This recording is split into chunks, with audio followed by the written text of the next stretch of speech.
envelhecimento e gênero, reflexões em torno da figura do velho na literatura, na cultura e na mídia.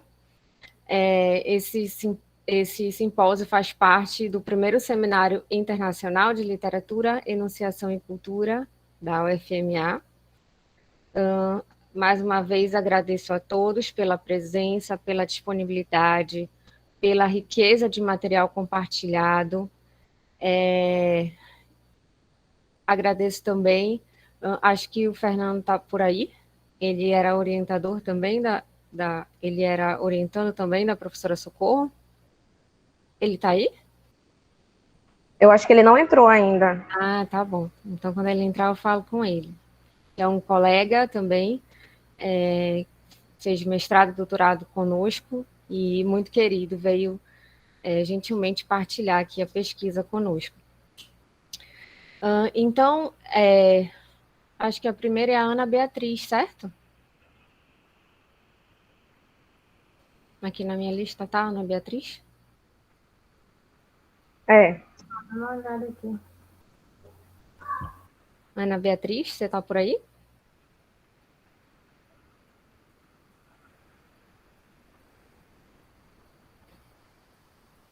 Eu vou só ajustar aqui para eu ver todo mundo, mas que eu não, nessa configuração que eu tô, não consigo ver todos. Ela tá por aí, professora Andressa? Não, acho que ela não Não? entrou ainda. Nem a Andresa também ainda não entrou. Mandar uma mensagem para ela. Tá bom. E a Denise está? Ah, a Denise está aqui, apareceu. Olá, Denise. Opa. Você pode apresentar agora para a gente? Posso. Ah, então Deixa eu tá só me ótimo. organizar aqui um pouquinho, que já eu... Tá bom. A Denise é a orientanda do Rubenil?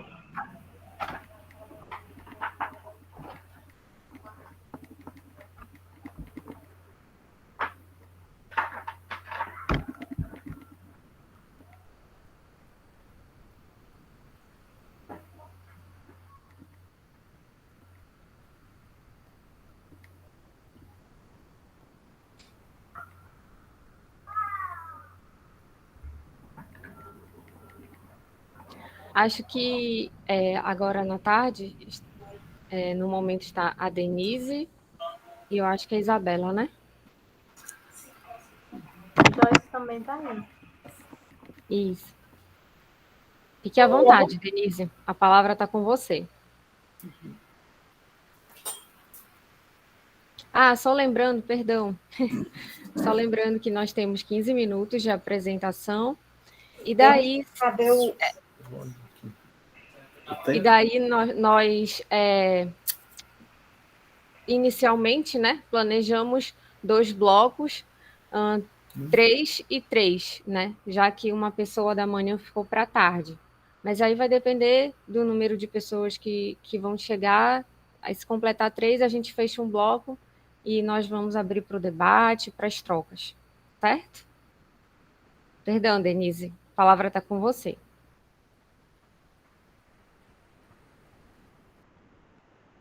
Denise, o teu áudio está desligado, tá?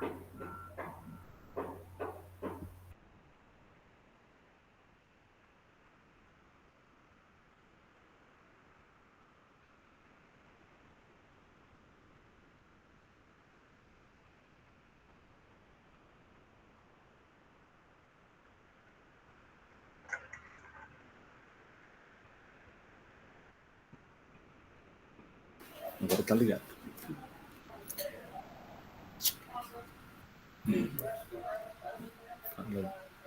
Agora eu quero... Ok, nesse slide. Ô, gente... Desculpe, porque... Vocês estão vendo o slide? Está me ouvindo bem? Sim, agora sim. Ah, então tá bem.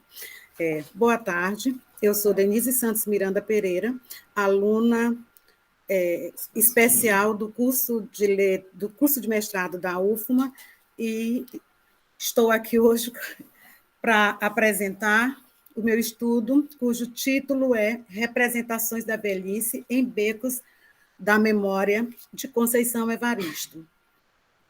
Vamos fazer umas considerações aqui breves a respeito da velhice, né?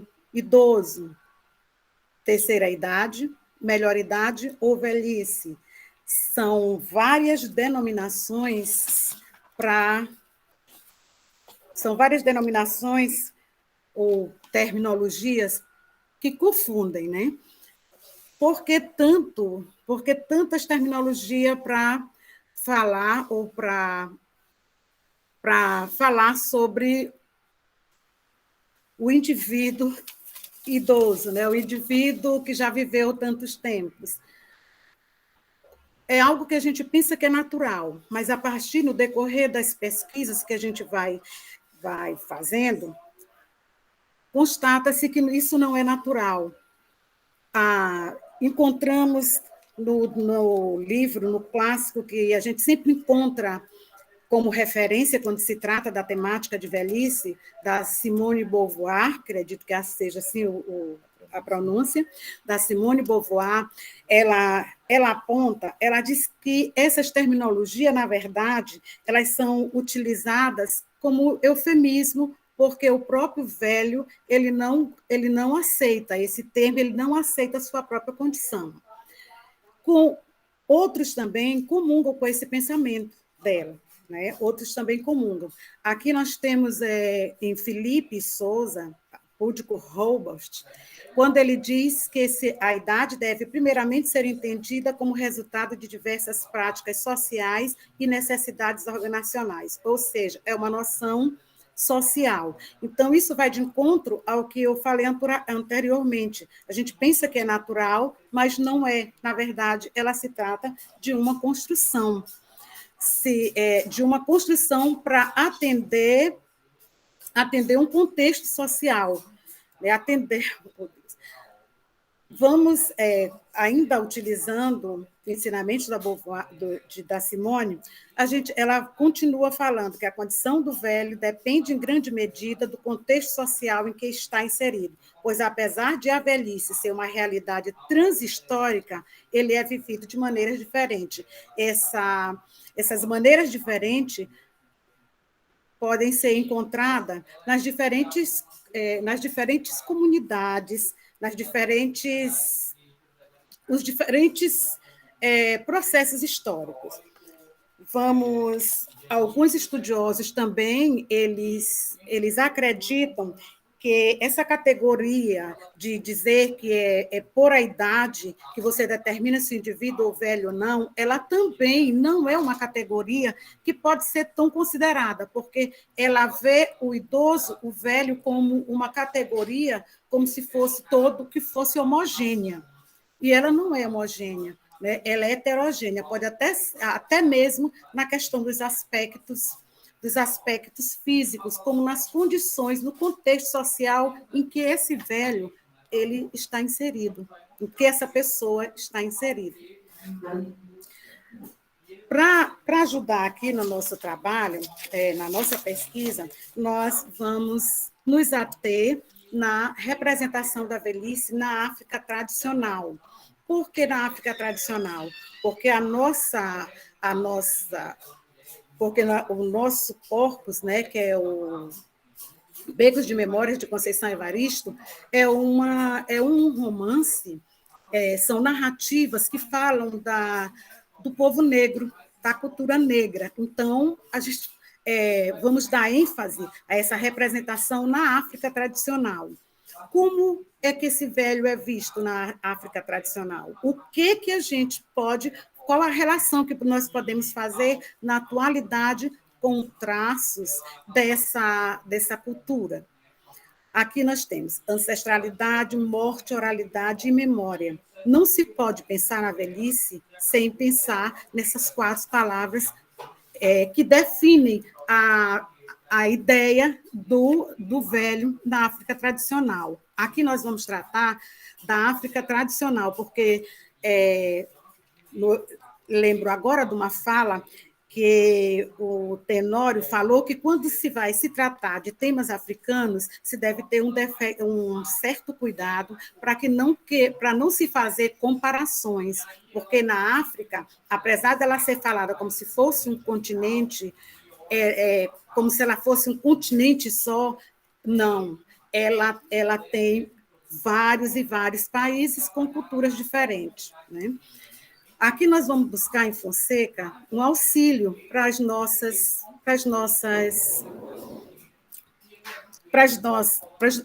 análises. Ele diz aqui: o corpo, com o passar dos anos, torna-se indiferenciado, e a velhice é acolhida com naturalidade. Os sinais de velhice são venerados justamente com as palavras do ancião, pois testemunha, experiência e sabedoria. Então, só nessa fala do Fonseca, a gente já dá para perceber aqui a força da oralidade, quando ele fala na palavra do ancião, a ancestralidade, né, e a experiência e sabedoria. Mais na frente, nós vamos trazer ainda para a nossa discussão a Berne, a Zilá Berne, quando ela diz que falar do negro na diáspora, né, que é o caso de nossos negros aqui do Brasil, é buscar, nessa fala, principalmente a feminina, recuperação dos vestígios, dos rastros e das marcas conservadas na tradição oral, recuperada pelos testemunhos escritos na memória coletiva de várias gerações. Nesse propósito que dá para fazer, com esse olhar que se tem que fazer uma leitura da obra de Conceição Evaristo. Foi esses vestígios, esses rastros encontrados na leitura desse texto, na leitura desse romance, que me encantou. Nos Becos da Memória, a escrevivência de Conceição Evaristo. Está bem aqui, né? Nós colocamos aqui a imagem do livro.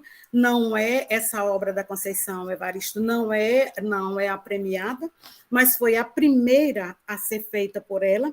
Só foi publicada 20 anos depois. Ela alega que foi por falta de condições, digamos, de condições financeiras. Ela, apesar de ter escrito Becos da Memória mais cedo, né, 20 anos atrás, como eu falei, ela só conseguiu publicar depois do Ponciá Jovenço.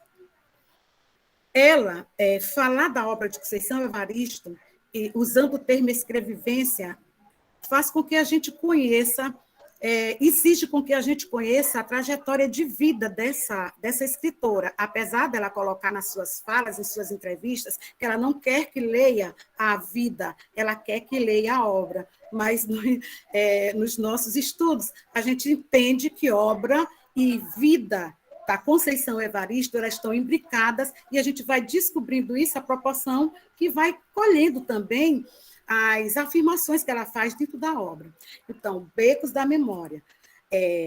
Ela, romancista, poeta, contista, mestre em literatura brasileira pela PUC-Rio, doutora em literatura comparada, ativista dos movimentos da valorização da cultura negra e afrodescendente.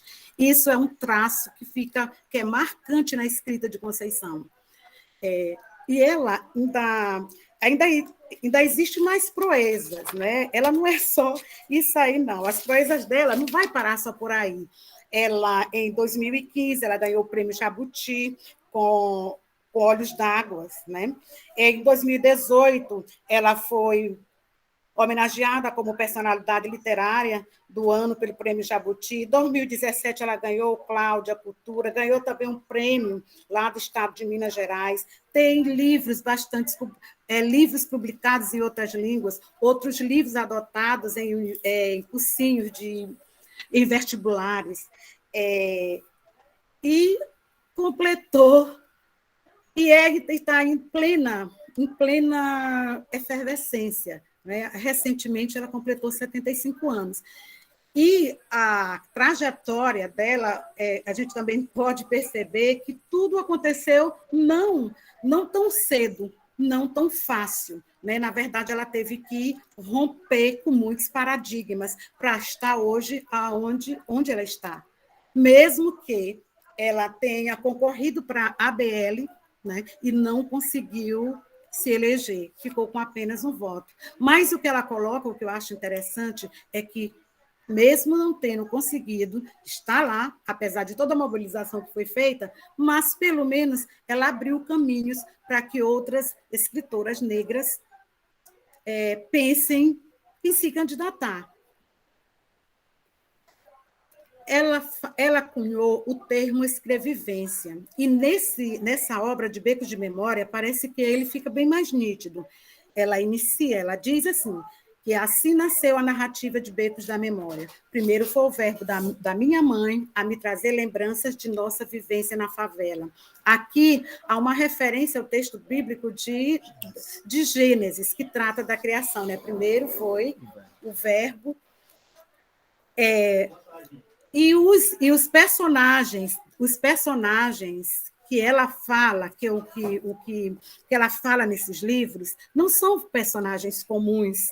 Aqui são aos bêbados, às putas, aos malandros, às crianças vadias que habitam os becos da memória. E aqui, por conta nossa, nós colocamos também os idosos, apesar dela não ter colocado aí nessa primeira, na fala dela.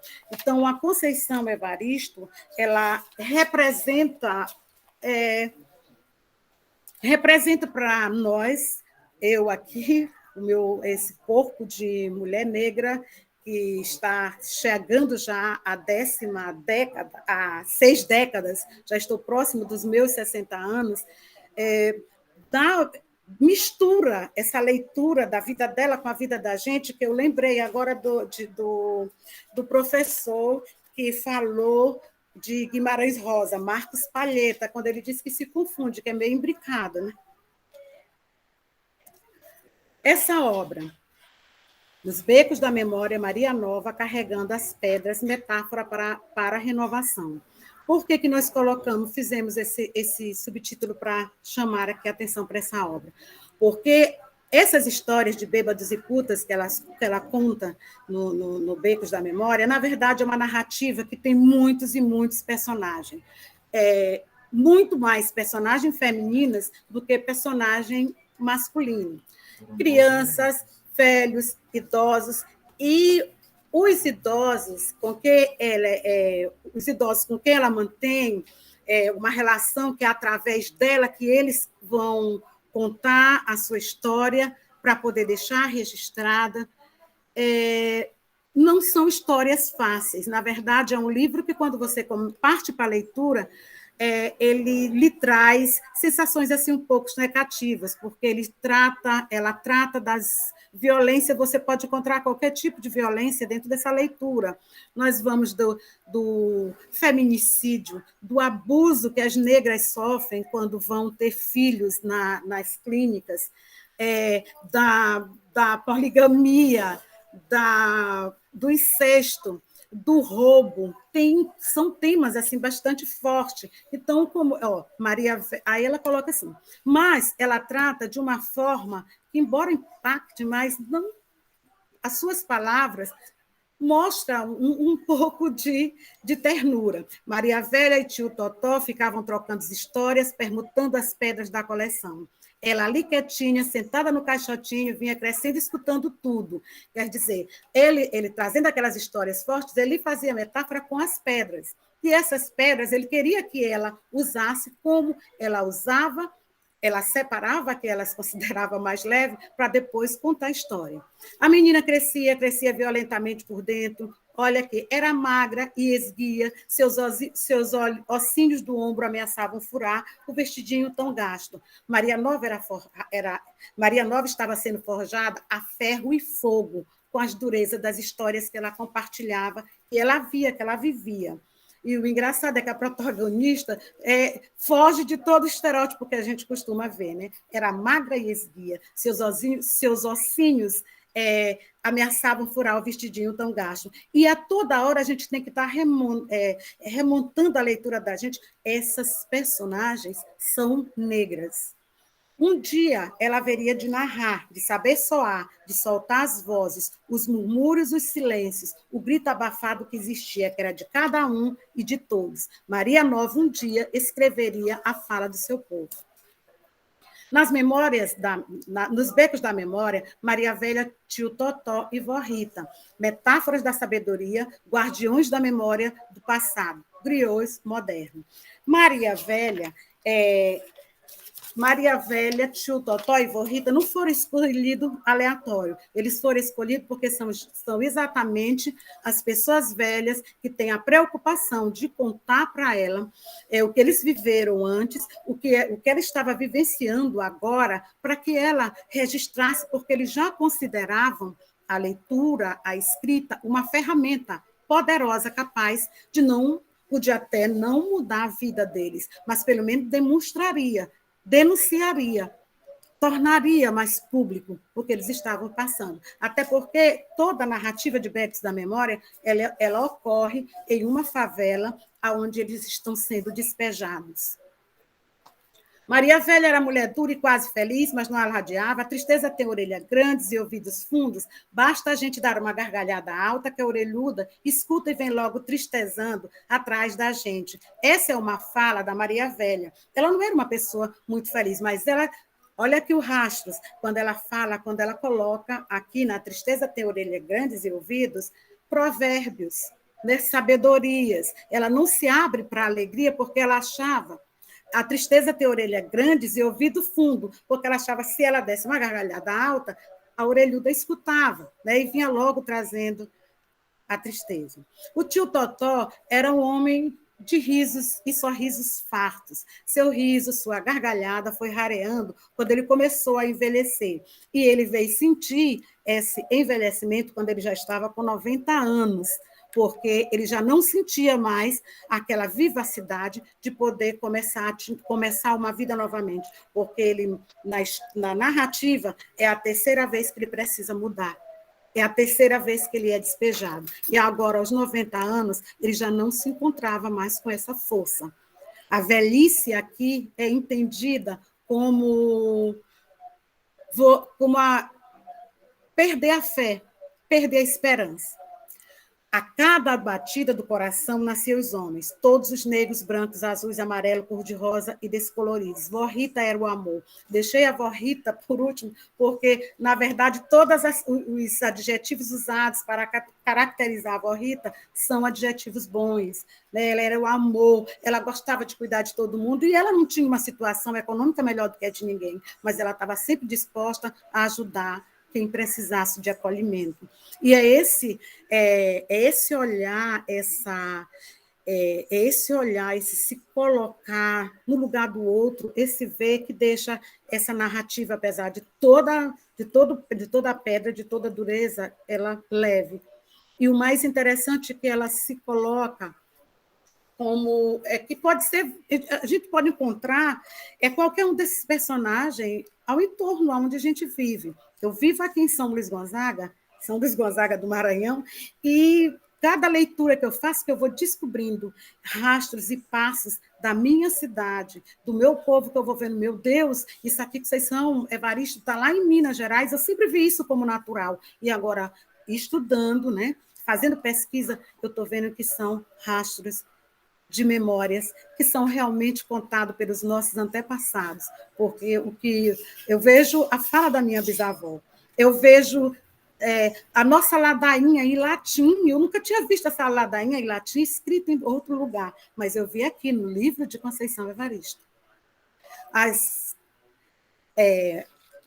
gente chega à conclusão que é uma leitura dura, mas é uma leitura que oferece temas bastante variados e bastante humanos, As conclusões observadas acerca das representações da velhice nas narrativas, em Becos da Memória, de Conceição Evaristo, sugerem que o velho, naquele contexto, em condições precárias de vida e sobrevivência, são tratados pelas famílias e amigos com respeito, embora não se possa dizer o mesmo na sociedade dominante. Até porque na sociedade dominante, o velho ainda é visto como estereotipado, embora nós temos ouvido pela manhã que também temos outro olhar para o velho, né? Não é só esse olhar. A relação entre Maria Nova, tio Totó, Maria Velha e vó Rita demonstram confiança, respeito, cuidado de não apagar memórias suas e dos outros. É muito para uma adolescente, mas não para a narradora. Os mais velhos não são fardo social, mas personificação da sabedoria. A autora, com maestria, inicia o rompimento do silenciamento destinados a esses sujeitos negros e idosos. Aqui foram algumas das referências que nós utilizamos. E obrigada pela atenção. Se não ficou claro, se você... mas eu tentei. Obrigada. Obrigada, Denise. Conceição Evaristo é maravilhosa, né? Tantas denúncias sociais, realmente maravilhosa. A Andresa Modesto já está? Ela ia apresentar de manhã, e aí?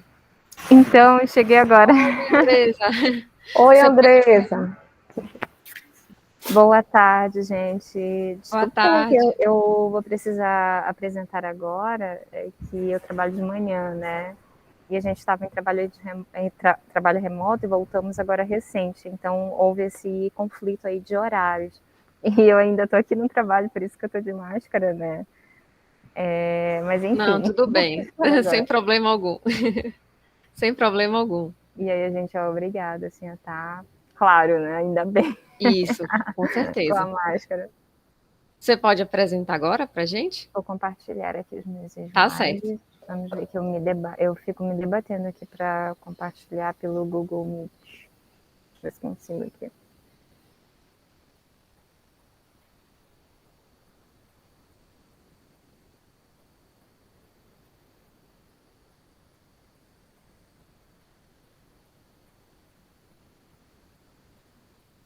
Ai, deixa eu ver aqui.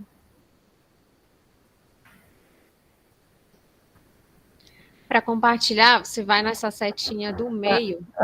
Aqui, ó. Me conta se vocês estão conseguindo visualizar, porque eu acredito que eu vou sair da sala, né? O Google Meet, acho que não tem como a gente ficar passando o slide ao mesmo tempo que estar na sala, né? Só se tivermos dois. Não, mas nós estamos vendo. Não se preocupe. Você não vê a gente, mas a gente vê.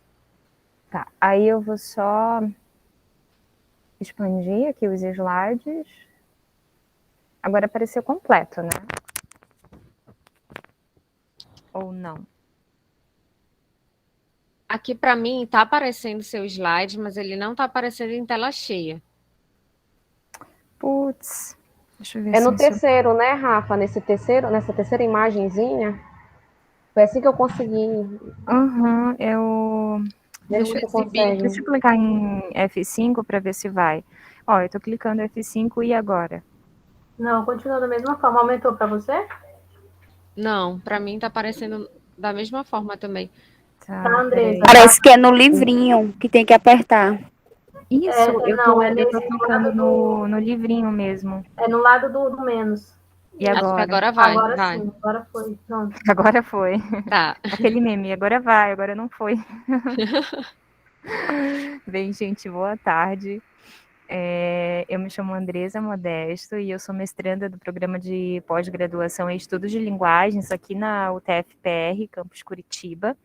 E o trabalho que eu trouxe é um recorte da minha pesquisa que eu tenho feito, né, no mestrado. Ele se intitula Memória e Escrita do Corpo em 40 Dias, de Maria Valéria Rezende. Apresentando o contexto da pesquisa, Então, foi realizada a análise de 40 dias da Maria Valéria e foi analisada a questão da memória e a representação do corpo feminino no romance. Este estudo, ele se concentra em analisar a obra em questão, né, e para compreender quais são os efeitos dessas construções ficcionais utilizadas pela romancista. A fundação metodológica do trabalho ele é de cunho qualitativo, né, pautada na análise literária. Por tratar-se de uma pesquisa exploratória, utilizou-se a técnica de abordagem bibliográfica.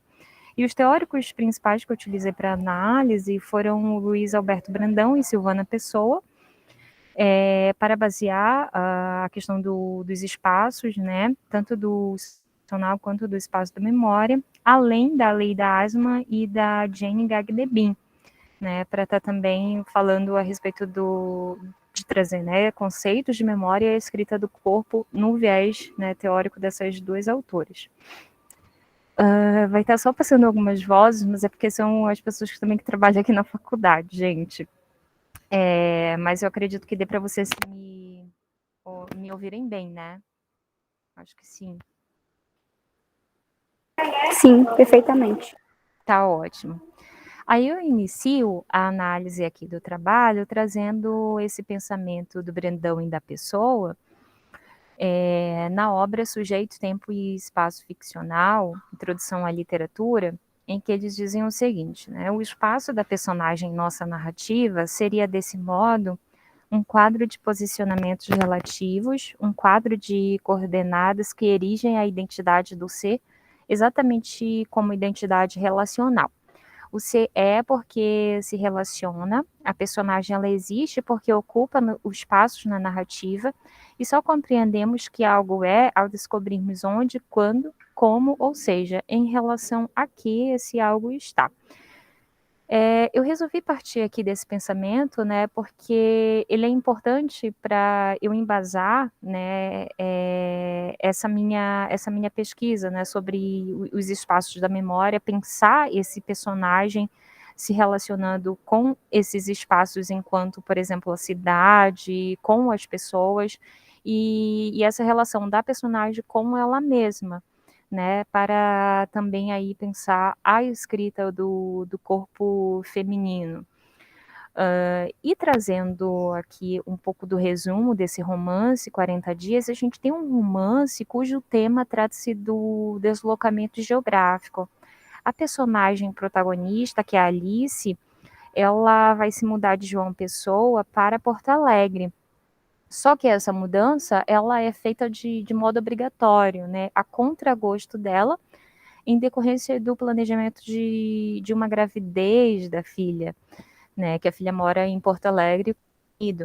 Só que, ao chegar em Porto Alegre, ela sofre uma decepção familiar, né, além dela estar ali a contragosto, né, mais pela filha, né, não pela vontade dela.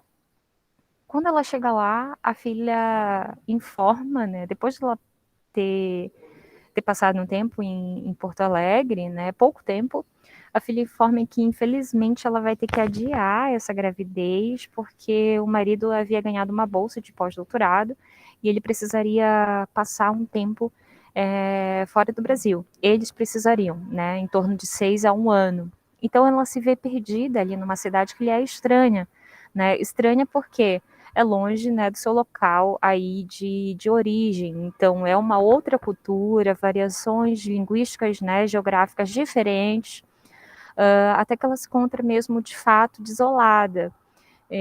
Então, nesse momento, né, ela encontra com uma conterrânea de lá de João Pessoa, que é a Socorro, e a Socorro fala para ela que ela tem um filho que ele está desaparecido, que é o Cícero Araújo, e ele estava em Porto Alegre, até então, para trabalhar em uma fábrica, só que ela perdeu completamente o contato com ele, e já fazia um tempo. Então, a Alice, ela se lança nessa busca, né, aí frenética e incansável, de encontrar o Cícero Araújo. que é filho dessa conterrânea dela. Então, esse torna-se assim, um dos objetivos dela dentro da cidade. Aí ela se afasta da filha, tem momentos em que ela se tranca, né, no apartamento por um tempo, e outros, no enredo do romance, ela passa a maior parte do tempo nas ruas, procurando em hospitais, né, rodovias. Então, a gente tem uma personagem, né, uma personagem mulher, idosa, aposentada, que está nesse local, né, por vontade mais da filha, né, ela está ali de forma obrigatória, e aí ela se lança mesmo, né, nesse encontro, né, com Cícero Araújo.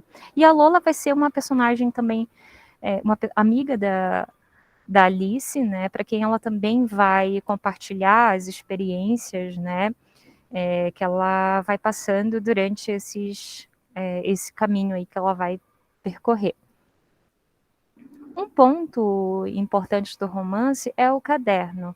O caderno ele vai funcionar, né, como essa metáfora da memória. Então ele vai ser um objeto em que vai ser registrado, né, vão ser registradas essas memórias. A Alice, ela, ao mesmo tempo que ela é narradora, ela também é personagem, né, e escritora. Então o enredo ele vai ser contado, né, por meio desse caderno. Aí a Alice vai estabelecer a sua interlocução preferencial com outra figura fabulosa, que é a Barbie. Imagem que ilustra o caderno resgatado no descarte e que vem a servir como suporte para as suas memórias. Aqui eu trouxe uma citação da Alice, eu vou esqueci de colocar aqui o tempo para cronometrar e não. Aí eu trouxe uma citação que diz o seguinte: o caderno veio em minha bagagem por pura teimosia, mas com um destino oculto, tábua de salvação para me resgatar do meio dessa confusão que me engolia. Nós teríamos o caderno no romance como interlocutor da própria Alice, né? Então ela vai chamar, é como se fosse uma persona esse caderno, né? Que ela denominou de Barbie. E outro detalhe importante aqui do caderno são os documentos presentes nele, né? A gente vai ter eu trouxe apenas alguns exemplos, mas o enredo ele se forma, ele vai sendo construído, né, por meio desses fragmentos, dessas imagens, desses cartões publicitários, que a gente tem aí também outras pautas, né, de assuntos que eu não vou, né, me estender. Mas, por exemplo, nós temos esse cartão de um apartamento de luxo que está à venda, então isso mostra, né, essa cidade que está se modernizando. Temos também esse cartão, esse cartaz, né, à procura de uma cachorrinha, então a gente vai perceber muito esse contraste dos espaços, dessas estruturas sociais, né, que ocupam aquele espaço. Né, por exemplo, as periferias, né, e os centros mesmo urbanos. Então, trouxe apenas uns recortes para mostrar que o enredo também ele se forma por meio desses fragmentos, né, que são também essas imagens.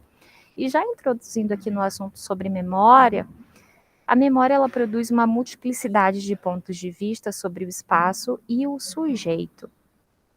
A lei da asma vai tratar no livro Espaços da Recordação, né, em um capítulo específico, sobre esses três verbos, né, engolir, ruminar e digerir, para tratar da imagem, né, dessa imagem da memória. Aí ela cita, né, a George Eliot e o Agostinho.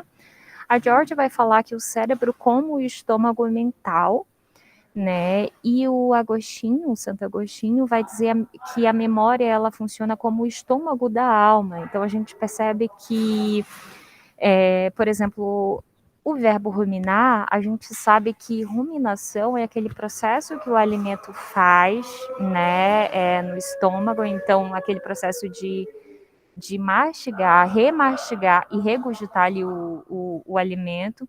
Então, do mesmo modo, a imagem ela passaria, né, só que de forma trocada, né, pelo cérebro.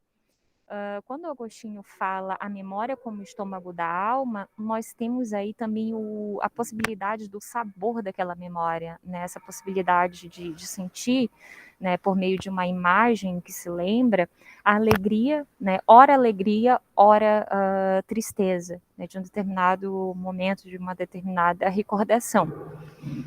E citando aqui a Asma, novamente, né, e também a Mary Gagné-Bind, a Gagné-Bind também, que é estudiosa da lei da asma, ela elucida que a autora se detém ainda numa outra metáfora fundadora de nossa concepção de memória e de lembrança, que é a da escrita. Né? Por isso eu acho justo dizer que o caderno ele funciona como essa metáfora, né, esse suporte aí de lembranças para a personagem estar descrevendo, né, todas essas experiências também com o próprio corpo. Então, aqui este rastro privilegiado que os homens deixam de si mesmos. Aí eu peguei alguns 4 recortes. minutos, Andresa. Tá ótimo. Vou correr aqui. Aí peguei só alguns recortes, né, do livro para estar mostrando, então, esses espaços da memória que eu falei teoricamente, né. Atravessei o que faltava do parque até dar em outra avenida e vi a placa, que sorte, Avenida João Pessoa. Achei primeiro que era de bom augúrio, mas logo me doeu a saudade, querendo voltar para casa. Minha verdadeira casa, que ali eu não tinha nenhuma, só um pouso temporário, eu, habitante provisória, de agora em diante, para sempre impertinente, né? Então a gente percebe que a autora, ela tá o tempo, a personagem, né? E por que não dizer a autora também, né? Porque a gente tem essa protagonista, Alice, como narradora, né? Personagem, né? Escritora do caderno. Então ela está o tempo inteiro tecendo essas reminiscências do que ela era antes, né, e dessa desterritorialização na cidade mesmo de Porto Alegre. Infelizmente não vai dar tempo de eu ler tudo. E aqui, já explorando um pouco essa parte da escrita do corpo, eu peguei essa citação, né, da Asma no capítulo, né, de estudos de escrita do corpo, que para Pierre Clastres, as marcas impedem o esquecimento, o próprio corpo traz em si as marcas da memória, o corpo é memória. Né, achei isso assim, muito interessantíssimo. Né? Ela fala assim, que o próprio corpo ele traz essa memória. Então, mas não é só a lembrança, né, mas é a estrutura mesmo corporal, né, tátil. Eu citei novamente uma epígrafe que há no capítulo, né, a Asma vai citar o Márcio Proust, que é um autor assim, importantíssimo para a gente estar tratando também de memória e recordação. E aí esse trecho ele diz o seguinte, né, pernas e braços estão repletos de recordações adormecidas, né, quer dizer que o próprio corpo ele traz essa lembrança, só que está ali, né, a gente tem uma lembrança que está dormente, e que a qualquer momento pode ser acionada. Então, o braço ele é lembrança, parte da perna se torna, né, uma lembrança. E aí, só para fechar aqui essa outra parte, a memória corporal de feridas e cicatrizes é mais confiável do que a memória mental. Embora esta se esfacele na velhice, o que é de esperar? Aquela nada terá perdido de sua força. Os velhos se esquecem e, mesmo que eles tenham se esquecido de tudo, lembrará. Né? Então, não é porque se é que se é idoso, né, que se é velho, que vai ter esquecido. Né? Então, por isso que a gente tem aqui um pouco essa ideia paradoxal. Né? Por mais que ele tenha se esquecido de tudo, em algum momento que o vem, né, à tona. E só para fechar aqui, mostrando a citação, né, do romance, né, que eu retirei do romance, aqui a gente tem a personagem mostrando essa revolta, que ela não pôde, né, ter uma voz ativa, simplesmente teve uma atitude de passividade quando a filha percebeu que ela estava aposentada e que para ela não tinha mais o que fazer, né, e, pelo contrário, né, ela tinha esse desejo de permanecer ali em João Pessoa. E durante a leitura do romance isso vai ficando claro, né, essa revolta que ela tem. Aí eu fiquei em pé, não vou chegar lá nesse tempo de frio de jeito nenhum, só se for amordaçada e amarrada numa camisa de força. Até eu me espantei com a minha brabeza, longas negociações, queixos, choros, pacada, feito uma jumenta velha mesmo. Estou cansada também, mas embalei na escrita e vejo que minha letra começa a recuperar um traço mais regular. Vou me acalmando desse jeito. Foi bom botar para fora essa coisa toda, dizer claramente para mim mesma o que tinha vergonha de dizer a qualquer pessoa. Vergonha de dizer o que minha filha fez comigo, ou da minha raiva, do meu próprio egoísmo, querer ter minha própria vida. Né? Então, vamos percebendo, né, que ela fica mesmo com essa revolta por não ter uma atitude mesmo ativa, né, de ali não tomar uma decisão de um desejo de permanência na cidade em que ela se identificava, né.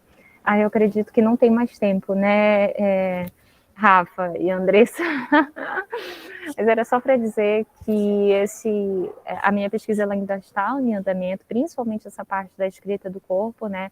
Eu pesquiso os espaços ficcionais da cidade, além dos espaços ficcionais, só que eu trouxe um recorte só para falar da memória e da escrita do corpo, né, pegando mesmo só uma parte ali do romance, né, e utilizando principalmente esses autores, que são o Brandão e a Pessoa, a Gagnebin e a Asma, né, e também para estar aqui trazendo um pouco do romance da Maria Valéria Rezende para contribuir na consistência e relevância, né, desse trabalho para a literatura brasileira contemporânea.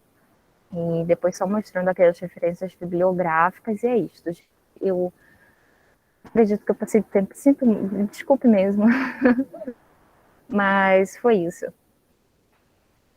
Tudo bem, Andressa, sem Só passou problema. 2 minutos. Obrigada.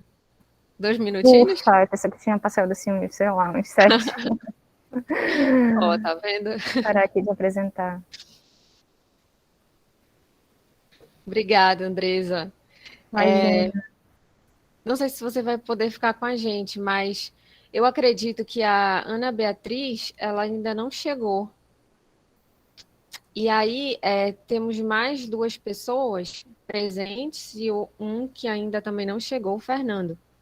Então, eu sugiro nós fecharmos o bloco agora para perguntas, para uma conversa, né, sobre as 2 pesquisas apresentadas e depois a gente abre para as próximas 2. Se chegar as outras pessoas também não tem problema.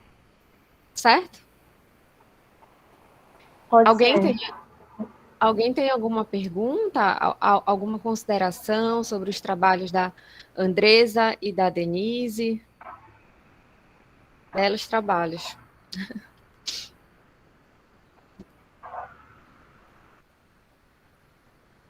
Andressa? Então, já que não tem ninguém, né, para falar, vou fazer alguns comentários, né, sobre os trabalhos. Primeiramente, parabéns a todas, né, que apresentaram. Gostei muito dos trabalhos.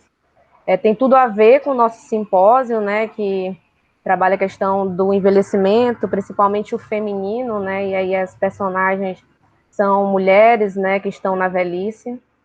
Gostei muito do trabalho da Denise. Parabéns, Denise, pela sua apresentação. Vi que você fala muito sobre essa questão do termo velho, né?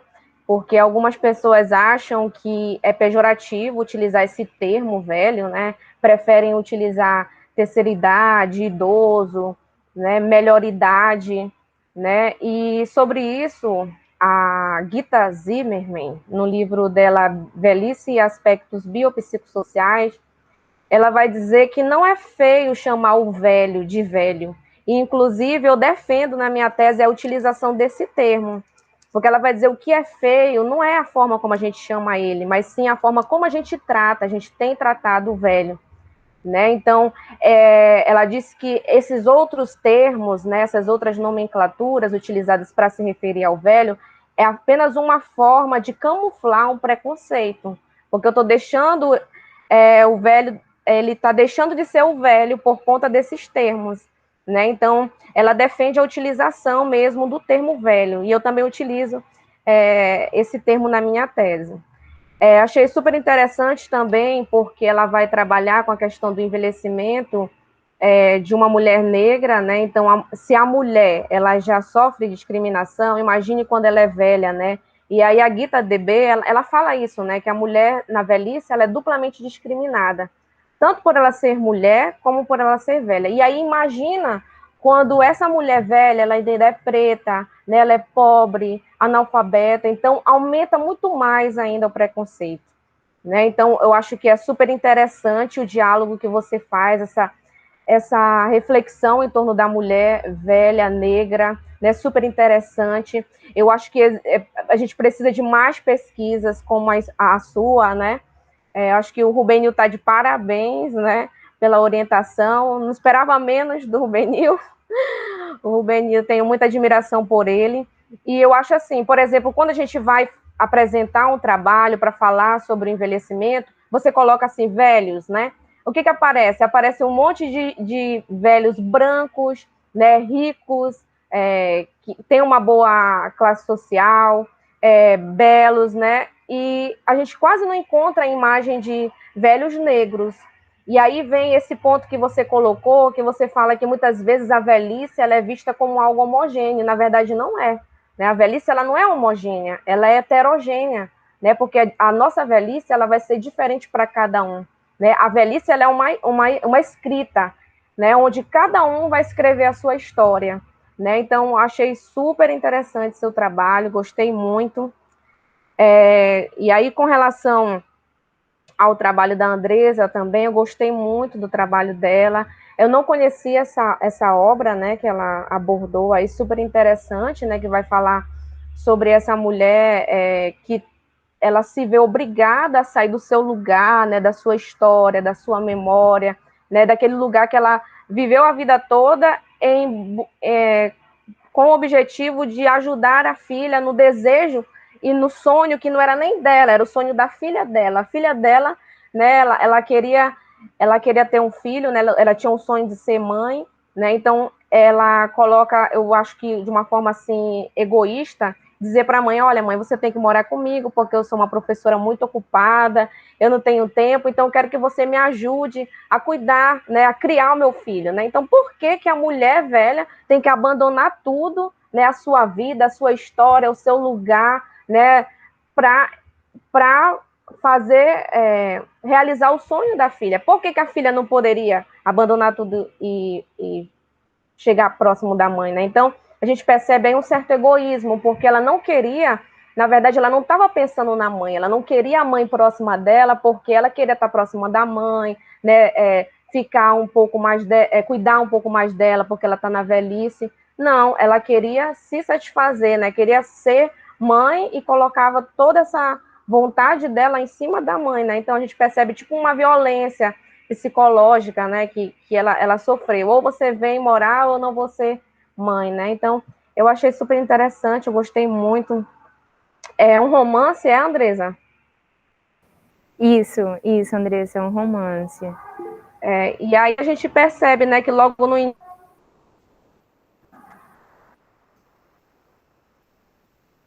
início ela acaba, mas aí ela com a filha, né, em outro lugar, ela não aparece como uma mulher boa. Tanto é que ela lê, né, ela escreve, né, ela é uma mulher, de certa forma, intelectual, né, mas aí, depois de muita insistência e até se sentindo obrigada, uma certa forma de violência psicológica, ela acaba cedendo, né, mas não que seja a vontade dela, né, então, eu gostei muito, eu acho assim, Andresa, que eu acho que para conversar um pouco com Alice no País das Maravilhas, né, o nome dela não remete a essa Alice que vai para outro lugar. Inclusive, né, não deu, não dá tempo da gente falar, mas há essa intertextualidade, porque além do livro ele ser formado por meio desses fragmentos, desses cartões publicitários, a gente também tem, em cada capítulo, são em torno de 30 capítulos, né?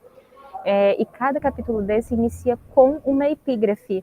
Então, a gente tem a intertextualidade no próprio nome da Alice, né, por ela estar nesses deslocamentos, né, e não saber por qual caminho ir seguir, por qual outro caminho ela pode procurar o Cícero Araújo, né, que é o desaparecido.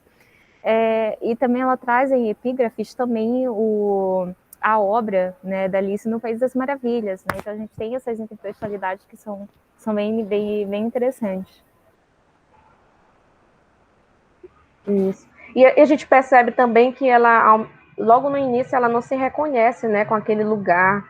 Aí depois ela já se reconhece, ela luta, né, para não mudar, digamos assim, há um apego dela com a memória, né, tudo isso, mas depois ela acaba se identificando, né, com as pessoas, enfim.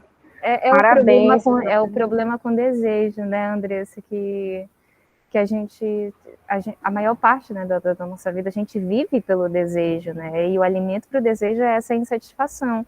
Então, ela estava mais, como você citou, né, ela estava correspondendo ao desejo da filha, mas em nenhum momento a filha perguntou, você quer ir? Nenhum momento, né, então é um desejo que de certa forma é aniquilado, né, porque não é questionado para a mãe se ela quer, né, então é uma pessoa, né, aposentada, uma pessoa velha, né, e que mantém ainda o seu desejo de estar no local, e aí ela vai ter que fazer todo esse processo de reconstrução, né, do próprio desejo em outra cidade. Agora você falando assim, me lembrei que você fala assim, aqui ela não, ninguém pergunta para ela se ela quer. E às vezes o idoso, né, a gente trata o idoso dessa forma, né? Tipo, a gente não pergunta pro idoso, você quer ir? Não, bora, né? Então, eu acho que dialoga muito mesmo com a velhice, né? Essa ideia do envelhecimento, né? De desconsiderar, colocar como importante só o que o jovem faz, né? O velho, você já viveu muito, não é importante. Só o jovem pode sentir desejo, né? Velho não tem. Super interessante, parabéns pela apresentação. Eu que agradeço, gente. Entra um pouco na verdade, função social da velhice, né? A de servir, como se aquele ser humano ele só servisse naquele momento para servir e não para ser uma companhia, né, agradável, não de um modo positivo, mas como se a pessoa tivesse que fazer tudo pela filha, pelos filhos, pelos netos, por quem for da família, como se fosse uma obrigação da pessoa velha ter que servir sempre, né? E eu achei muito interessante também a questão do caderno, né? O caderno funcionando como um dispositivo de memória. A questão do corpo também funcionando como esse dispositivo de memória. A representação do corpo feminino em todo esse movimento e a gente também fazendo um paralelo entre o movimento do corpo, que é funcionando como memória, e esse movimento migratório, né? Essa relação entre os espaços, na verdade, a identidade, não só corporal, mas a identidade de cultura, de espaço, de você ser obrigada, de lugar, né? Você ser obrigada a conviver em um outro espaço e ter que se adequar a ele, né? E, ao mesmo tempo, essa visão corporal também, porque eu acho que também pode ser alguma relação com o movimento migratório, o movimento de espaço, com esse movimento do corpo como dispositivo de memória, né? Aquela memória cultural que ela vem trazendo de um outro lugar, que reflete não só no corpo, mas no movimento que ela está fazendo, né? Naquele espaço.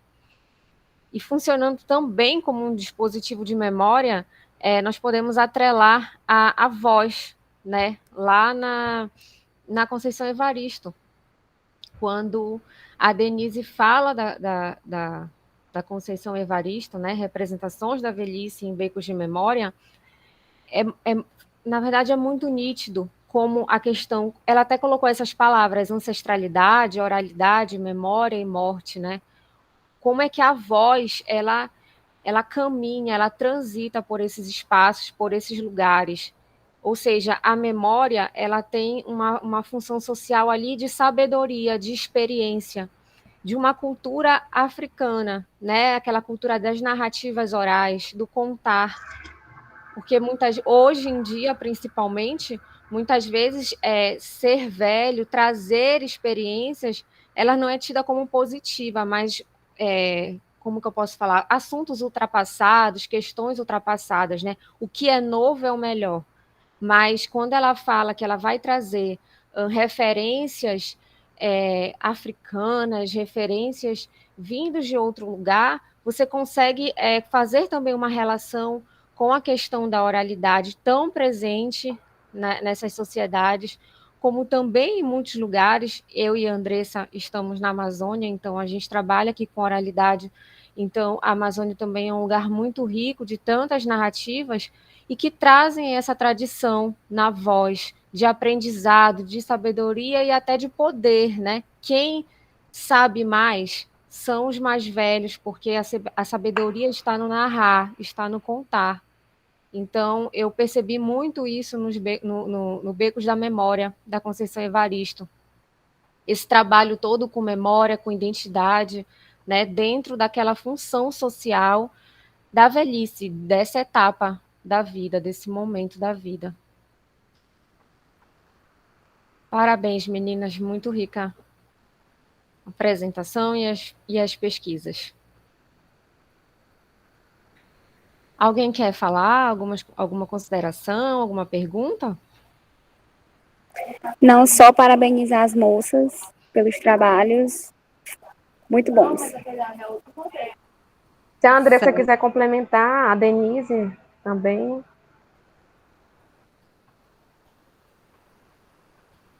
Agora que já passou o nervosismo inicial, não, eu não tenho assim nada a complementar.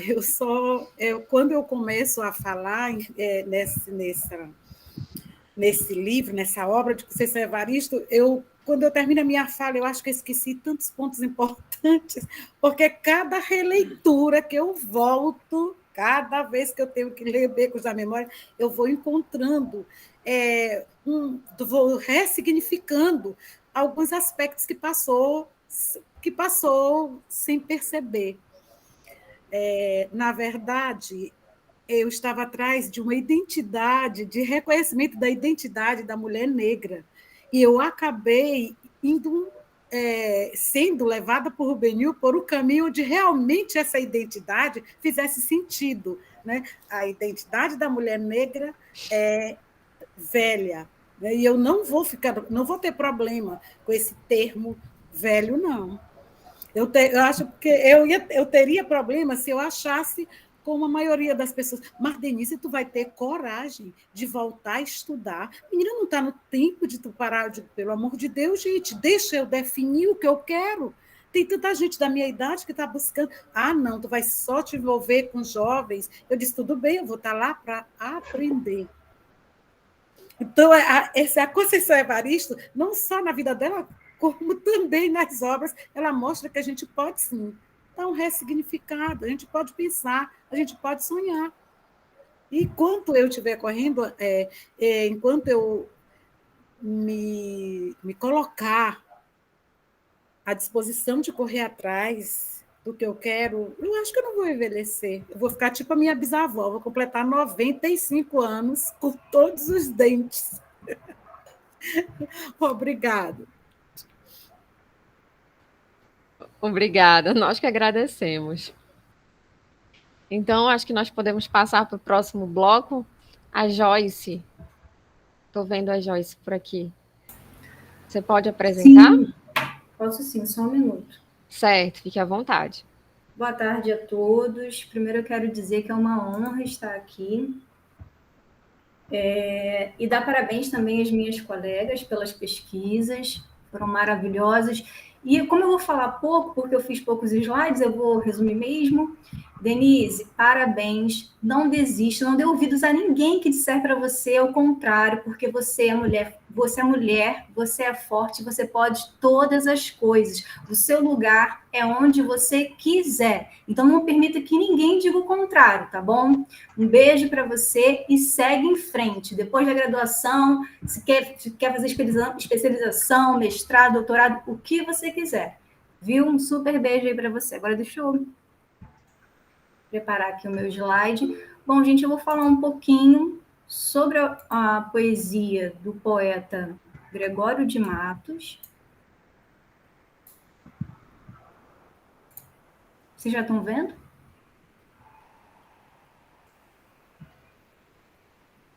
Já, né? Tá carregando. E o título... Não apareceu ainda? O título Agora. é A Beleza Miradora de Ângela e a Formosura Efêmera de Maria nos poemas de Gregório de Matos. Bom, eu já começo dizendo, que é para a gente romper já algumas coisas aqui, algumas faláciazinhas, de que o poeta ele não tem o compromisso de versar sobre a realidade de sua época, nem as anteriores. Isso não é só o poeta, não, tá? Qualquer escritor ele não tem esse tipo de obrigação. Muito menos escrever e retratar alguma vivência ou observação. E a gente percebe que algumas produções, publicadas, evidentemente, revela aquilo que melhor apraz a esse sujeito lírico que pode ou não utilizar algum objeto ou fato presente no cotidiano. De acordo com Hegel, o poeta se deixa ouvir a si mesmo. O que seria isso? Ele pode colocar na poesia dele como tema uma flor, uma pedra, um lugar, uma pessoa, enfim, qualquer coisa, qualquer objeto ou pessoa pode se transformar ali num tema e num recorte do trabalho dele. E não é diferente com Gregório. Que essa regra se aplica também a ele, a Gregório de Matos e Guerra. Como a gente sabe, o poeta pertence ao estilo barroco, estilo esse que imitava os grandes escritores da época. E eu preciso aqui frisar que não era considerado plágio, porém, hoje isso é. Então, infelizmente, se ele fosse fazer isso hoje, usar de alguma forma já pronta, já feita, ou algo parecido, ele seria um plagiador. E por conta disso, as produções se voltam para aquilo que ele tem maior contato. E no vasto acervo atribuído a ele, há como destaque a figura feminina. É tema recorrente não só nos sonetos amorosos, como também nos sonetos de burlescos e aqueles vexatórios, né, das sátiras. Então, ele também coloca ali, só que o meu recorte vai ficar nesses amorosos, porque eu acho que a gente está precisando focar mais nisso nesse momento, falar um pouco mais de amor, mas, ao mesmo tempo, tem algo curioso nesses sonetos dele voltado para esse lado feminino. E ele coloca, então, a beleza dessa mulher e também o sentimento que ele tem por ela, ou por elas, né? Que no caso seria a Ângela e a Maria. Para a Ângela, então, o amor declarado e nunca consumado pelo eu gregoriano dedicou as mais gentis palavras de um homem totalmente rendido ao encanto da moça contemplada. A gente sabe também que Ângela, ou Dona Ângela, ela foi aquele amor platônico do eu lírico do poeta. Então, por isso que eu destaco aí. A beleza dela, então, depois de avistada por ele, foi posta em poemas com qualificadores que a igualava com o sol, os anjos e as flores. Não se assusta com esse anjos em maiúsculo, porque ele coloca em maiúsculo e muitas vezes, sempre quando vai retratar de Ângela. Os versos desse homem enfeitiçado por ela diziam que ele nunca havia visto tal formosura. Conhecia por intermédio do que os outros compartilhavam, todavia, não havia mirado tal encanto em forma de mulher. É estranho ler para vocês isso e até ouvir eu mesma dizendo isso, porque, poxa, mas entre Portugal e Brasil não havia mulheres bonitas? Não tinha beleza? Parece que Ângela era a única. E a gente vai ver, então, no soneto que eu separei, aqui que fala sobre ela, o que esse homem apaixonado, que quando viu a musa e se rendeu completamente, pôs logo no seu poema. Anjo no nome, Angélica na cara. Isso é flor e anjo juntamente. Ser Angélica flor e anjo florente? E em quem, senão em vós, se uniformaram? Quem vira uma tal flor que não a cortaram, de verde pé, de rama florescente? E quem um anjo vira tão luzente, que por seu Deus o não idolatrara? Se como anjo sois dos meus altares, foreis o meu custódio e a minha guarda. Livrará eu de diabólicos azares. Mas vejo que tão bela e tão galharda, posto que os anjos nunca dão pesares, sois anjo, que me tenta e não me guarda. E a gente pode perceber nesse poema que várias vezes a palavra anjo aparece. E no total por 7 vezes, todos em letra maiúscula. E a Ângela, o nome dela não aparece como Ângela, aparece como Angélica. É como se fosse o tempo todo repetindo para ele mesmo e para quem o ouve, de que ela não é só uma mulher, ela é muito mais que uma mulher. Ela está fora do padrão de mulher que ele conhece, o que os outros conhecem. Adiante, então, a gente percebe que a figura dela transcende o estado puro e simples humano para a materialização do que se pode chamar de sagrado. Eu fiquei preocupada com essa palavra, mas é assim, sagrada. Para ele, desculpa, ela é sagrada. Ou seja, um ser que pertence ao plano real e divino ao mesmo tempo e que supera toda e qualquer outra forma existente na Terra, já que consegue unir e ser uma divindade em matéria de beleza física. E aí agora eu vou falar um pouco sobre Maria, né? Esse contraste, porque a primeira vez que eu tive contato com a poesia de Gregório, eu fiquei muito perdida do porquê que ele trata uma mulher de uma determinada forma e outra me parece que é um contraste. Então, os sonetos dedicados para Maria revelaram um amor consumado e sua beleza efêmera. Se para a primeira a poesia propagava a adoração extrema, para ela, o sujeito poético retrata a beleza com devidas proporções de exortação. Eu quero que vocês fixem essa palavra, exortação. É uma formosura que não causa impacto e muito menos um anseio para torná-la uma mulher adorada. Nela, os atrativos são discretos e não alcançam o ápice para o poder de proclamar com honrarias como fazia com Ângela. Sendo Maria uma mulher de semblante comum, ou seja, é aquela que você pode ver em qualquer lugar, na rua, na chuva, na fazenda, na casinha de sapê, qualquer momento do dia ou da noite a gente cruza com uma Maria. É até bonita, mas não é como Ângela.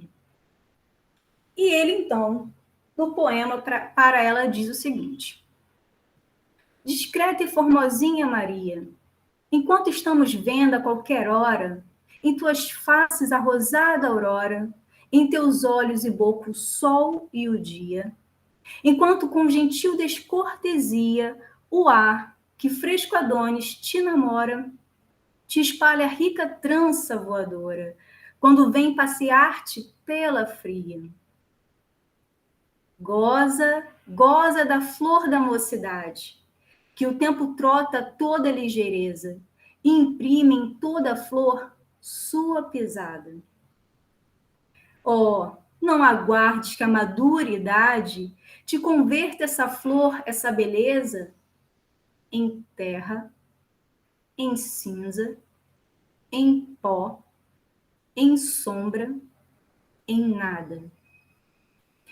Bom, eu sei que vocês não vão lembrar do poema anterior para Ângela, mas a gente consegue perceber que há uma diferença brutal nas palavras que ele usa. Embora a Andressa disse aqui que o termo velha, né, não é algo pejorativo para alguns, mas não para outros, para mim também não é pejorativo, só que a maneira como ele termina esses 2 tercetos fica uma coisa tão pesada. Ele começa bem. Ela é discreta, ela é bonita, né? Adonis namora por ela, porém, essa beleza dela é só agora. Depois, quando ficar velha, acabou tudo. E ele não só, ele poderia ter ficado apenas ali em terra, em cinza, ele bate o martelo o tempo todo, em terra, em cinza, em pó, em sombra, em nada.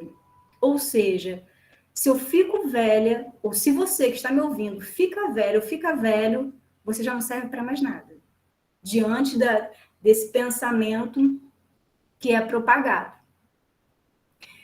É perceptível, então, que há afeto por ela, porém, o mesmo não é o suficiente para continuar amando e admirando quando suas feições alcançam o que ele chama de maduridade. Lembrando-a sempre de que sua beleza é passageira e dela precisa aproveitar enquanto consegue atrair olhares. Gente, eu fiquei até com pena da Maria, né? Porque você fica pensando assim, coitada, se aparecer um fio branco, né? Acabou, uma ruga, acabou. Enfim, porque a vida dela só servia só no momento em que ela estava ali, madura, fresca, com a face rosada. Passou disso, já não serve mais. Maria, então, é a própria representação do ser mulher.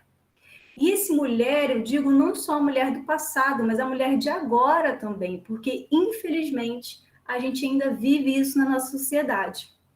Quando o jovem desperta olhares e aproximações, estando na fase da experiência e melhor conhecimento do próprio corpo, é rejeitada não somente nas relações amorosas, como também no ambiente profissional.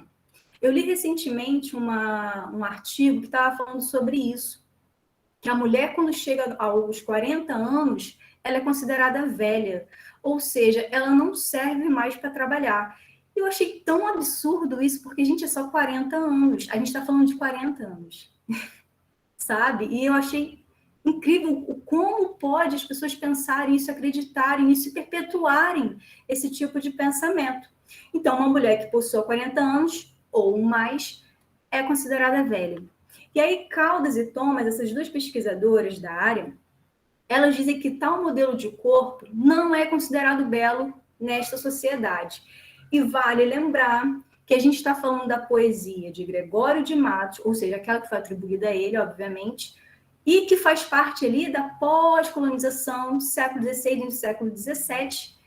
E naquele tempo já se perpetuava isso. A mulher velha não presta. E, assim, é chato ficar dizendo isso, repetindo o tempo todo, mas é isso que demonstra e que, infelizmente, até hoje a gente vivencia. Partindo para as minhas considerações finais, eu digo que percebe-se que a ditadura da beleza restringe a mulher de viver cada etapa de sua vida de modo livre.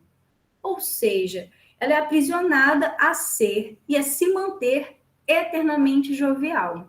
Ainda que tente fugir desse estigma, logo se depara com semelhante situação quando atinge a idade considerada o fim de seu auge de bela mulher.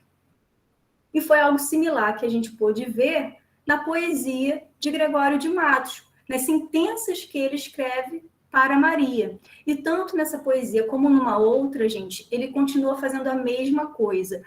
Os dois quartetos vem um pouco de elogio, e nos tercetos ele vem metendo a lenha mesmo, sem dó e sem piedade, sempre colocando ela nessa posição de, olha, aproveita a vida agora, curte agora, enquanto é tempo, porque depois você não terá mais.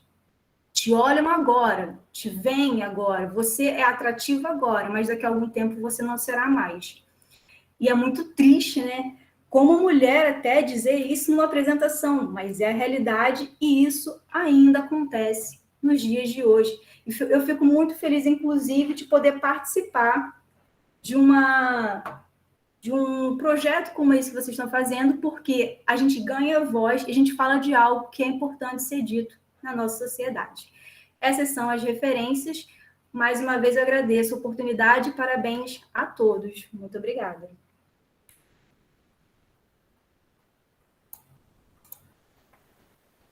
Obrigada, Joyce. Obrigada pelos seus conhecimentos aqui compartilhados. Eu acho que a próxima pessoa...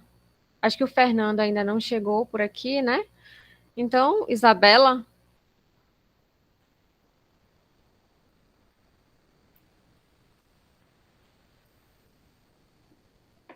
Oi, Isabela. Boa tarde. Oi, boa tarde.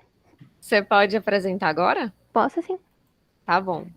Sinta-se à vontade.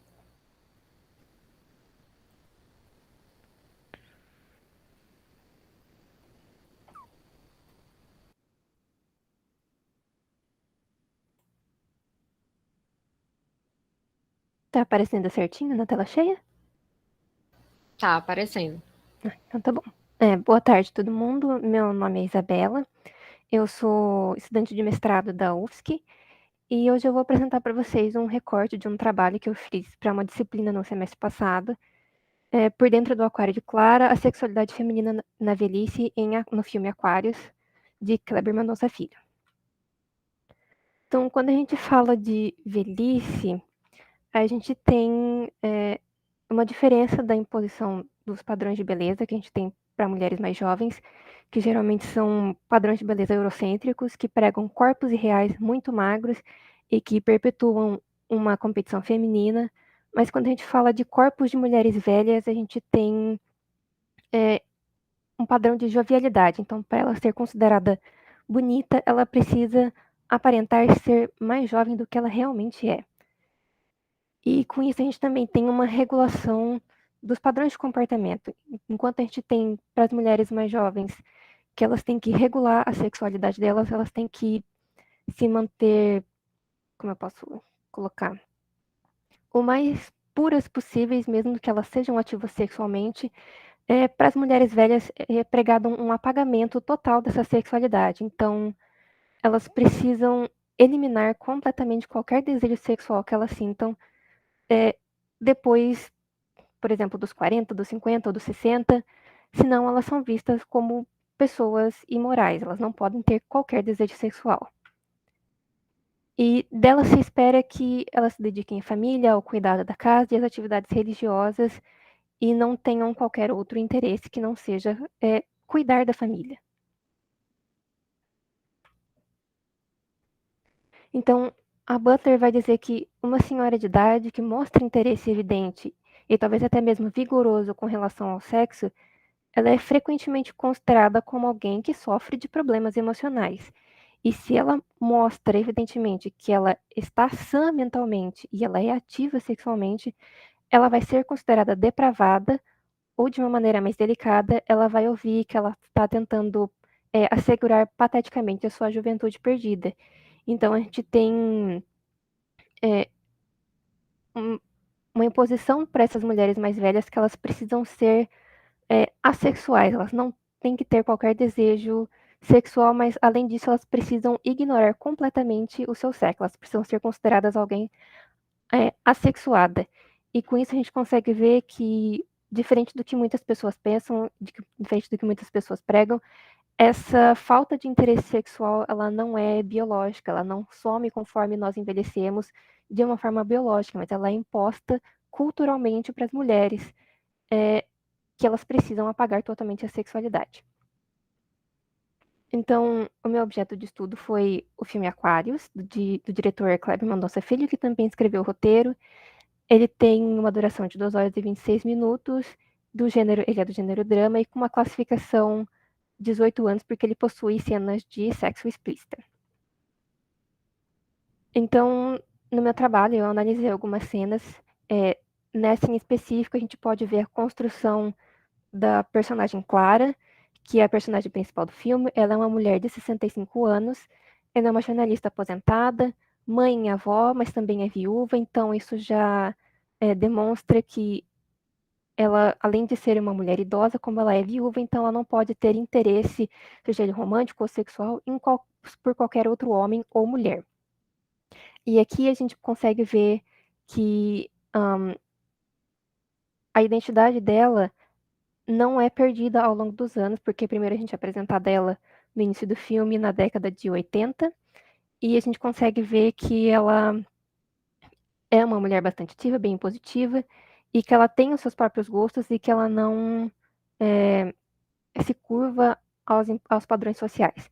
Nessa cena em específico, ela está na casa dela, ouvindo um disco de vinil, e ao fundo a gente consegue ver todas as coisas pelas quais ela se interessa, os discos de vinis, os livros, o piano. A gente consegue ver que o cabelo dela é bem comprido, o que é diferente dos padrões que são pregados para as mulheres velhas, que para elas parecerem jovens, elas precisam ter cabelos curtos. Então a Clara, ela deixa crescer o cabelo dela, principalmente também porque no início do filme é contado para o espectador que ela venceu o câncer.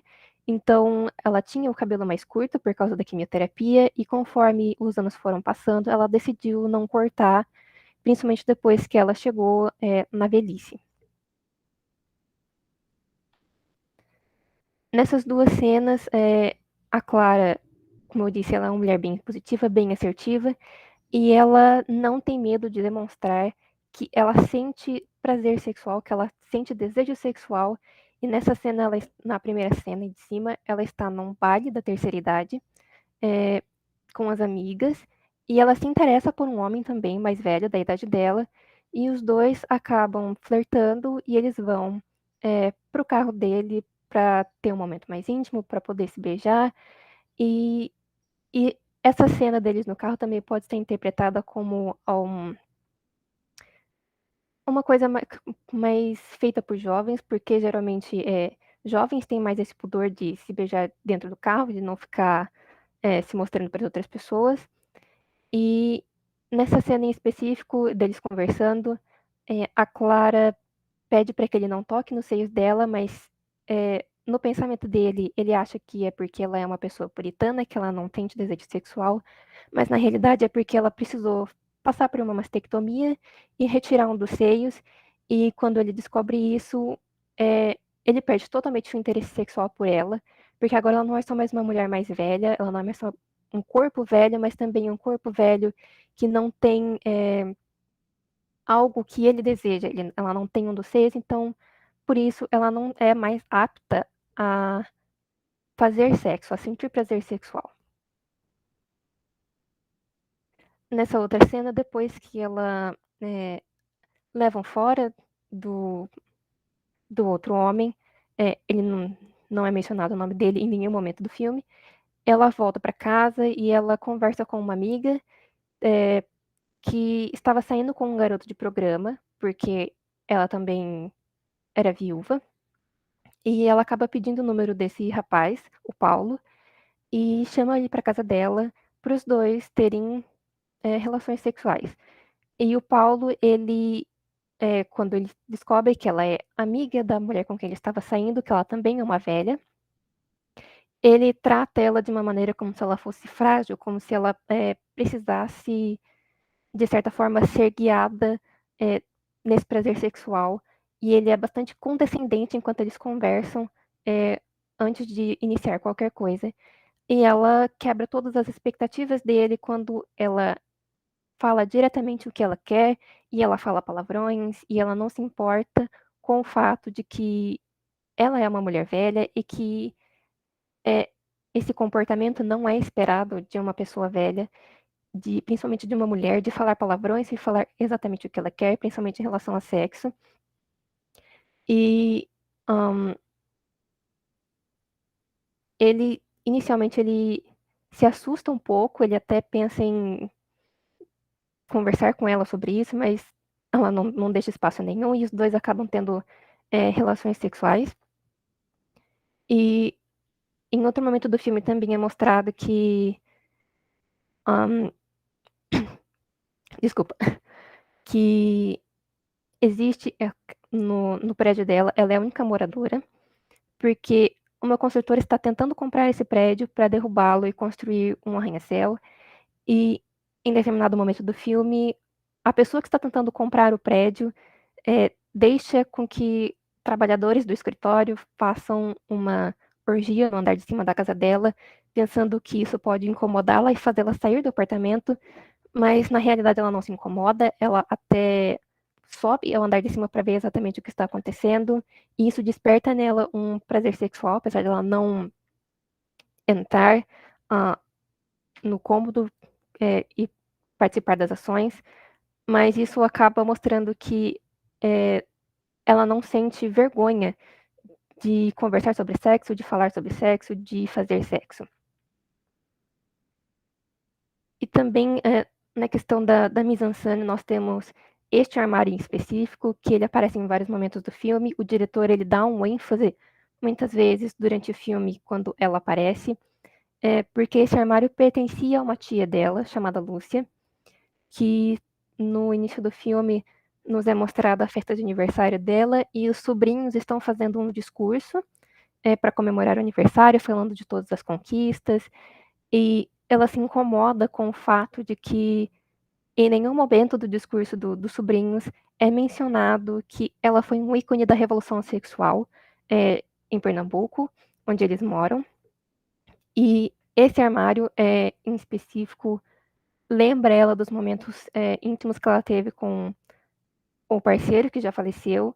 E esse armário permanece na casa da Clara, e toda vez que ela sente prazer sexual, que ela sente desejo sexual, o diretor mostra esse armário, seja de longe ou mais um close mais fechado como esse, para mostrar que, assim como a tia dela, o desejo sexual dela ainda está vivo, mesmo depois de 36 anos, depois do tempo que se passou do início do filme, mesmo depois que o marido dela morreu, mesmo depois que os filhos dela começaram a tratá-la como alguém que é frágil, alguém que precisa de cuidados, alguém que, como eles dizem, está velha e louca porque ela não abre mão do apartamento para a construtora. Então, esse armário muitas vezes significa esse prazer sexual aceso que ela ainda tem mesmo na velhice.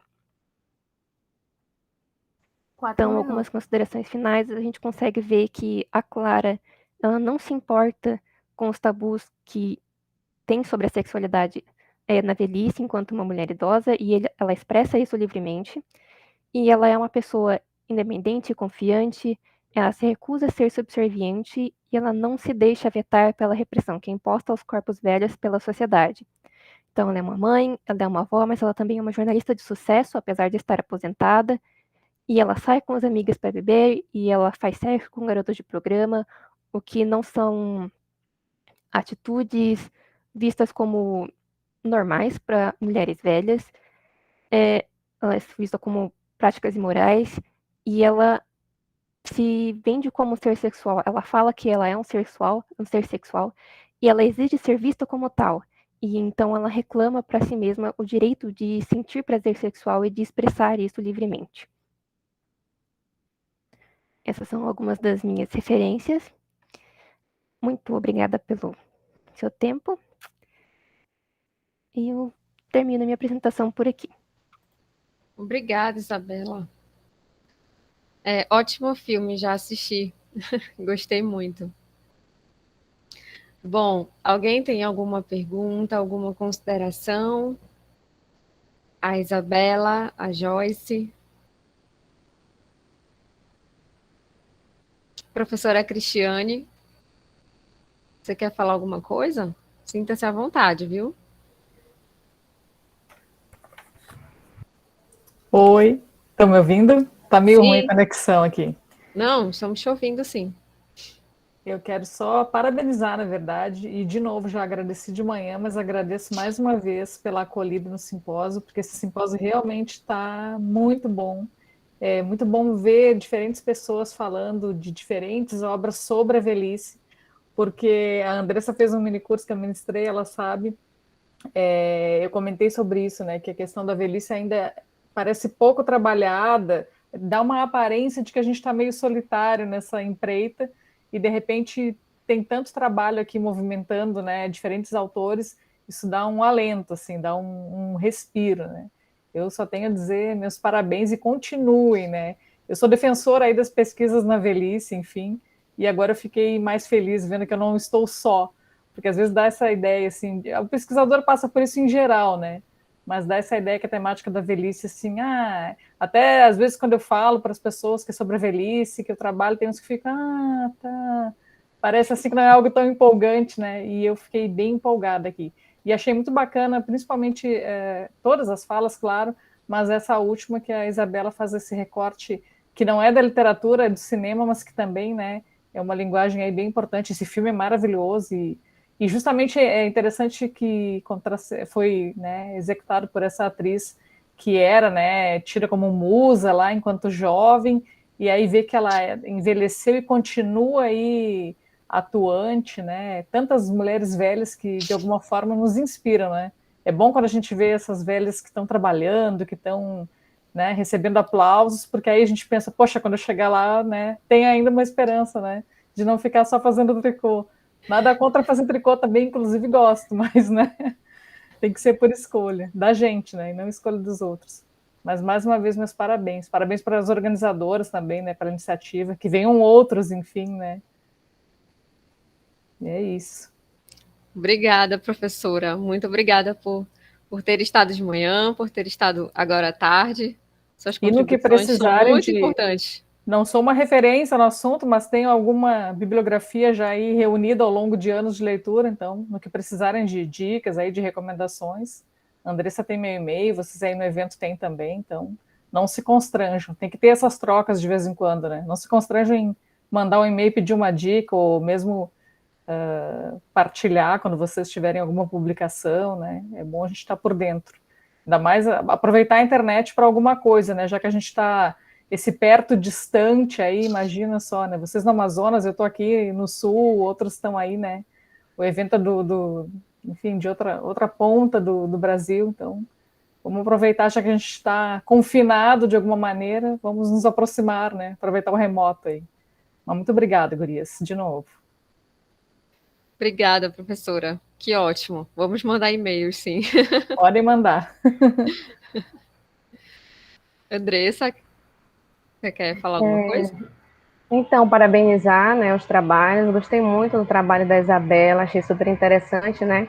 Que a proposta do simpósio é trabalhar, né, com textos literários, mas também perpassar por outras áreas, né? Porque o envelhecimento é uma temática que dá para ser estudada não só na literatura, né, mas na psicologia, na antropologia. A gente estava aguardando o Fernando, que ele ia fazer uma apresentação mais antropológica, ele ia falar sobre a questão que as pessoas não morrem, elas trocam de pele, e aí ele ia trazer o viveiro de castas, ele ia fazer essa abordagem, né, mas eu não sei o que aconteceu porque ele não veio.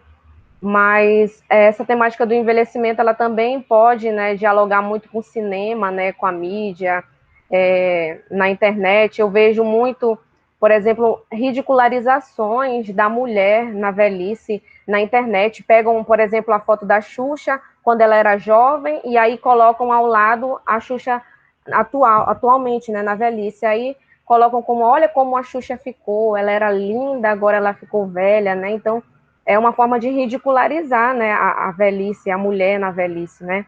E aí eu acho super interessante o trabalho da Isabela, que ela vai trazer, né, essa discussão, mostrar que no cinema, né, é feita essa discussão, né, em torno da velhice. Esse filme, ele é um filme brasileiro, né?